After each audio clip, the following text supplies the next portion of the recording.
As you all know, Modi ji ने देश के लोगों से अपील किया है कि कुछ टाइम के लिए गोल्ड मत खरीदो, पेट्रोल कम यूज़ करो, वर्क फ्रॉम होम को प्रायोरिटाइज करो।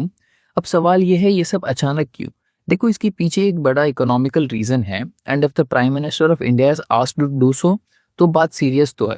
लेट्स अंडरस्टैंड, इंडिया आज भी बहुत सारी चीज़ें इंपोर्ट करती है, जैसे कि पेट्रोल, गोल्ड, फर्टिलाइजर्स, इलेक्ट्रॉनिक्स, और इन सब का पेमेंट्स यूएस डॉलर्स में होती है। अब देखो, मिडिल ईस्ट में वॉर सिचुएशन चल रही है। ईरान एंड यूएस ने स्ट्रेट ऑफ हॉर्मुज ब्लॉक करके रखी है, जिसके चलते हुए ऑयल प्राइसेस बढ़ रही है, शिपिंग रूट्स रिस्की हो रही है, ट्रेड इंश्योरेंस स्पाइक कर रही है। तो इंडिया को सेम ऑयल खरीदने के लिए ज़्यादा डॉलर्स देने पड़ रहे हैं। तो अगर जब डॉलर का डिमांड बढ़ जाती है, तो पैरेलली रुपये की वैल्यू भी कम हो जाती है। आज अगर $1 95 रुपीज़ का है, और कल अगर क्राइसिस एस्केलेट होती है, तो डॉलर का वैल्यू बढ़ भी सकता है, और इसके डायरेक्ट इम्पैक्ट देश की महंगाई पर होगा। अब ये समझते हैं गोल्ड क्यों अवॉइड करना है। इंडिया दुनिया का सबसे बड़ा गोल्ड इंपोर्टर्स में से एक है। हमारे लिए गोल्ड एक इन्वेस्टमेंट ही नहीं है, एक इमोशनल कनेक्ट भी है। But economically, buying gold means dollar outflow into the global market.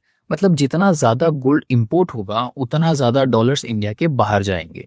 And this is same with the foreign travel as well. तो गवर्नमेंट की कोशिश यही है कि फॉरेक्स रिजर्व्स को प्रोटेक्ट करना है, so that nation should sustain for the long duration of the time. आज के टाइम पे इंडिया के पास $700 बिलियन का रिजर्व्स है, which is very good amount of reserves to survive for about 9 to 11 months. लेकिन अगर ये रिजर्व्स कम हो जाती है या ख़त्म हो जाती है, तो इसका direct effect petrol, inflation, employment और ग्रोथ सबको एक साथ हिट करेगा, which will slowly trigger a stagflation, which will be a disaster for the nation's framework. So in such situations, government appeals काफ़ी आइडियल चीज़ बन जाती है, बिकॉज इसके बाद जो पॉलिसीज आएंगे वो देश के लिए तो ठीक होंगे, लेकिन हम सब के लिए बिल्कुल अच्छे नहीं होंगे। सो मैसेज काफ़ी सिंपल है, अननेसेसरी डॉलर आउटफ्लो कम करना है, डोमेस्टिक इकोनॉमी को पुश करना है। एंड ऑनेस्टली, ये सिर्फ इकोनॉमिक्स नहीं है, this is a game of Jio politics.